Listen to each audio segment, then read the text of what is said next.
Welcome to all our viewers from across the OECS, the Caribbean and beyond.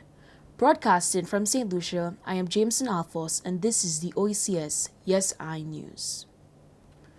Dominica engaged in a month of activities to underscore the value of its culture to students and teachers. Dominica is well known for its Creole Heritage Month activities all over the world, usually held in October. What did the Cultural Awareness Program involve? Kermit Robertson of the St. Mary's Academy shares with us in this report. Today, we'll tell you more about the month of activities organized by the Ministry of Education and held in all schools of Dominica. During the month of October, our schools highlighted the aspects of our rich culture, patriotism, governance, heritage, history, community life, local community craft, folk songs, dance and poetry. I am joined by Mrs. Charlene White Christian, who coordinated the activity.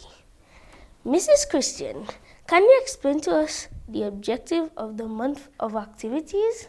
All right, hello and thank you for having me. During the month of October, the Ministry of Education decided to engage our students in some more areas, and one of those areas was that of civics. And we felt that it was our independence celebration and we wanted to allow our students to appreciate a little more Dominica's culture. So the objective was to ensure that our students got a rich appreciation for Dominica's cultural heritage. What we did was we allowed our schools a month of activities which was centered on various themes. So the themes were patriotism, community health, art and craft. We had various days, including things like Chapeau Pie Day. We had displays of our national wear, of our local languages, the Kalinago language, the Creole language, the Kokoi language. All this basically was to allow our students the opportunity to express themselves a little bit more as it relates to Dominica's culture, to do some research as it relates to Dominica's culture, and to get a little bit more involved in community life.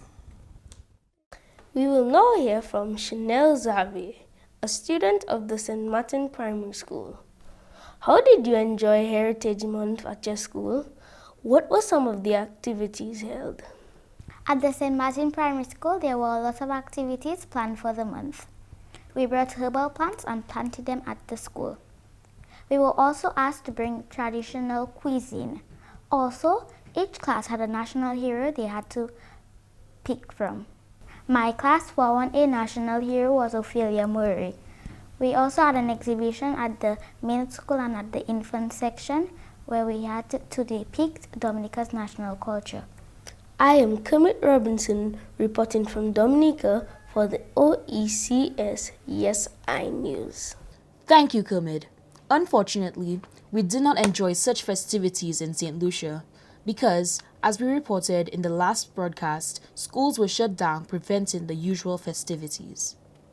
As we turn our attention to this next report, we realize that we are not the only ones impacted in the ways that we have been by the COVID-19 pandemic. It turns out that our experience in the English-speaking OECS is much the same in our neighboring French-speaking OECS associate member states. Let's head over to Guadeloupe with this report. Hello everyone, we're going to present the current situation in Guadeloupe in Javille-Rehache High School since the coronavirus pandemic. We're Julia and Safia, and this is OECS Yes I News November 2020 edition. Let's first turn our attention to Maël. Hi, can you explain how do you respect the sanitary protocol? The mask and the hand washing are not a problem, but the social distancing is impossible to respect, I think. But I try as much possible to not stick to people. Thank you. And how has your life changed since COVID-19? I have to respect the sanitary protocol everywhere I go. But at home, it didn't really change my life. How did COVID impact your teaching experience? Teaching online was quite challenging, especially when we had to make sure that all the students had the material, computer, cell phone, to log on line and get the documents that they needed in order to do their work, and that was quite challenging. Alors, comment cette pandémie a-t-elle impacté l'organisation du lycée? Le lycée, c'est une organisation qui fait partie d'un ensemble, l'éducation nationale. Donc il y a un certain nombre de choses dont on doit tenir compte, le respect des protocoles sanitaires. Nous suivons les recommandations de l'ARS. Ça passe par l'observation de ces règles sanitaires. Nous veillons au respect du port du masque.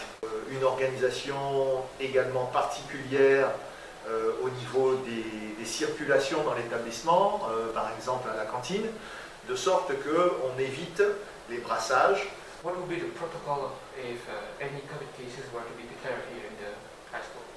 In the school, there is a specific committee who studies eventual cases and try to follow them.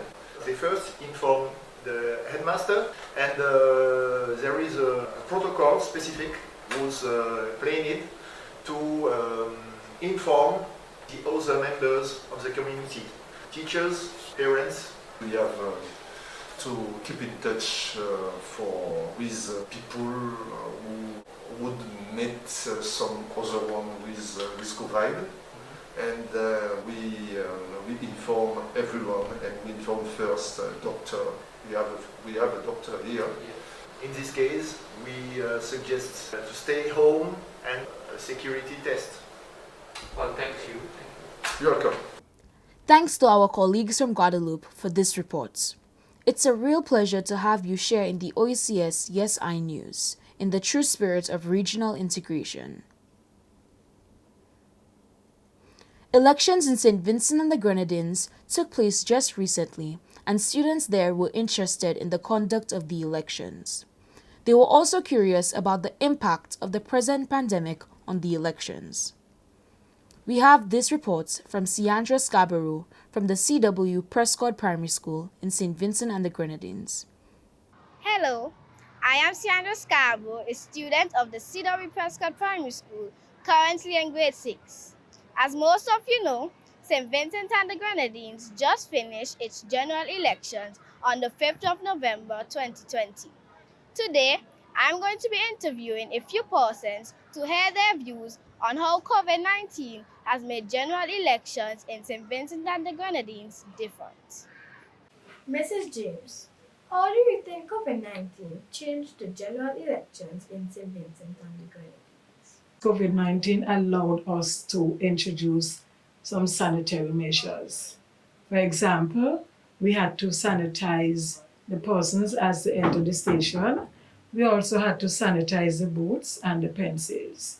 And when persons were finished voting, they had to be sanitized again. All of this was to ensure that our persons were safe. Then we extended the hours for those persons who were in quarantine. And by persons in quarantine, I mean those persons who were given permission by an order from the Ministry of Health. And for you to get that order, you had to have 3 negative tests. Now, voting by law is from 7 a.m. to 5 p.m. And then from 5 p.m. to 5:30 p.m., that half an hour was introduced to allow persons who are in quarantine to vote, so that the persons who were on the line would have voted and left, and they would have felt much comfortable knowing that the persons who were in quarantine were not part and parcel of the process between 7 and 5 p.m. Okay. Excuse me, please. Can I ask you a question? Sure. Did you vote? Yes, I did. How did you prepare for voting on election day in light of COVID-19? I maintained the COVID-19 protocols. I wore a face mask. I maintained social distancing, and I sanitized before I went and vote. So, I'm going to be interviewing a student to hear her views on how persons in her community acted during the campaign rallies in light of COVID-19. Rain, how did persons in your community act during the campaign rallies in light of COVID-19? Well, Sandra, that's a great question.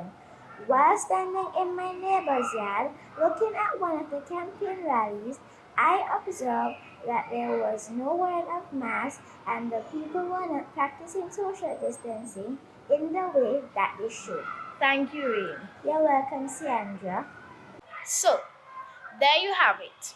We have shared with you what happened in St. Vincent and the Grenadines during election season and the COVID 19 pandemic. I am Sandra Scarborough. Thank you for watching. Thank you, Siandra. Counseling services are a vital part of school life for students and teachers alike. Such services become ever more important in present-day circumstances. Our correspondent in Anguilla, Taisha Emmanuel, discussed the matter with some of her colleagues and filed this report. Good day, viewers. I am Taisha Emmanuel, a sixth form student at the Albina Lake Hodge Comprehensive School in the Valley Anguilla. I am reporting from the Student Council's desk. Today, we will be focusing on the counseling services presently being offered at our school. With me to share their views on this topic are Jasani Gums, a fifth form student, Rihanna Richardson, a sixth form student, and Mr. Shakara Richardson, a mathematics teacher. So, Jasani, what are your views on the counseling services presently being offered at our school? Thanks, Taisha, for this opportunity. First, let me say that we are fortunate at our school to have 5 counselors. But the perception is that counselors only see students who openly show that they have problems. So there's a stigma attached to counseling. I am of the view that all students can benefit from the advice of a counselor. But in order for this to happen at our school, I think we should have more counselors and also a rigorous education campaign to get students to understand that a counselor is not only for when they have problems, but a counselor is a professional on staff who empathizes, advises, encourages, and empowers. And that is what our students need. I can definitely agree, Jasani. Rihanna, what are your views on this topic? I am actually happy that there are counselors at our school who can offer assistance to students if and when necessary. Jasani mentioned we need more counselors at our school, and I want to add an addition to that team, a clinical psychologist. I say this based on a traumatic experience I had, where at the time I did not want to talk to anyone, not even a counselor. As time passed, however, there was a need for me to have intense therapeutic intervention. Having a clinical psychologist readily available in our system would help greatly to identify and resolve many of the emotional, psychological, and behavioral issues plaguing students. Very interesting, Rihanna, because I know that there are only 2 clinical psychologists on Anguilla. We've heard the student's perspective. Now let's hear from a teacher. Mr. Richardson, what are your views on the counseling services currently being offered at the Albina Lake Hodge Comprehensive School? The counseling services presently being offered at our school cater primarily to students. There is a need for something to be in place for teachers. As teachers, we have our personal, financial, and social challenges to contend with. In spite of this, we are expected to prepare lessons and deliver them in a professional manner. Over time, this can become overwhelming and sometimes unbearable, and can have a negative impact on the well-being of the teacher. Students too experience stress, and in some cases, it becomes overwhelming. So something has to be put in place to cater to the overall mental health of teachers and students. What came to mind, Mr. Richardson, when you made your final comment was a quotation, "There is no health without mental health." There you have it, viewers. I am Taisha Emmanuel, reporting from Anguilla for OECS Yes I News. That's it for this edition of the OECS Yes I News. It's been quite a ride since we started broadcasting a few months ago. This is the 5th in the series, and we will close off this year with this production. We will return to share the stories of the students and the people of the OECS in January 2021. We trust that you will stay with us on this journey and tune in for the January 2021 edition. This is the OECS Yes I News. all the best in these difficult times. We urge you to be safe and follow the health protocols. Goodbye, everyone.